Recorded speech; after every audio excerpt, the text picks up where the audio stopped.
Dans la paracha de Kitissa, on nous raconte comment Moshe Rabbeinu est descendu du mont Sinaï avec les tables de la loi. Et lorsqu'il a vu que le peuple juif a fait le veau d'or, il a brisé les tables de la loi. Plus tard, il est remonté chez Dieu et au bout de 80 jours, il est revenu le jour de Kippour avec les deuxièmes tables de la loi. Qu'est-ce qu'on a fait avec les premières tables de la loi qui étaient brisées et les deuxièmes tables de la loi qui étaient entières? Les deux ont été mis dans le Aaron, dans l'arche.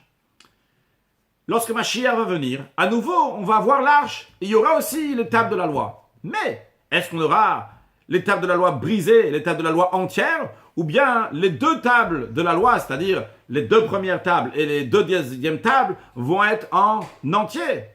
Eh bien, la réponse, elle est qu'on aura évidemment les deux premières, donc les tables de la loi première et les tables de la loi les deuxièmes, mais ils seront tous en entier. Il n'y aura plus de tables de la loi brisées. Pourquoi? Quel est le sens de ça?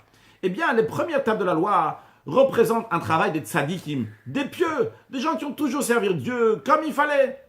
C'est à eux que ça a été donné. C'était eux que c'était destiné de recevoir ces tables de la loi. Ils ont fauté, on les a cassées. Ils ont fait teshuva, on leur a donné les deuxièmes. Donc les deuxièmes tables de la loi ont été données pour qui? Pour des gens qui ont fait teshuva, qui sont repentis. Bien qu'ils ont fauté, ils sont rapprochés de Dieu.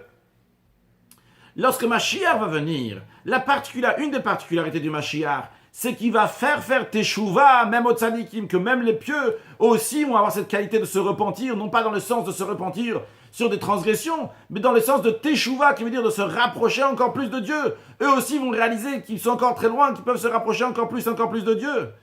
Donc, lorsque Mashiach va venir, les tzadikim, les pieux, vont avoir aussi cette qualité de teshuva. Donc à ce moment-là, ils vont avoir la perfection. Et vu qu'ils auront la perfection, il y aura les tables de la loi qui correspondent aux tzadikim, donc les premières tables de la loi, mais comme elles sont en entier, non pas comme elles sont brisées, mais comme elles sont en entier, dans le sens qu'ils auront la perfection, aussi bien la perfection de tzadik, aussi bien la perfection de teshuva, que Dieu fasse que très prochainement, on va voir à nouveau le Aaron, l'arche, qui a été cachée dans les souterrains du temple, qui va ressortir dans le troisième temple avec la venue de Mashiach, now.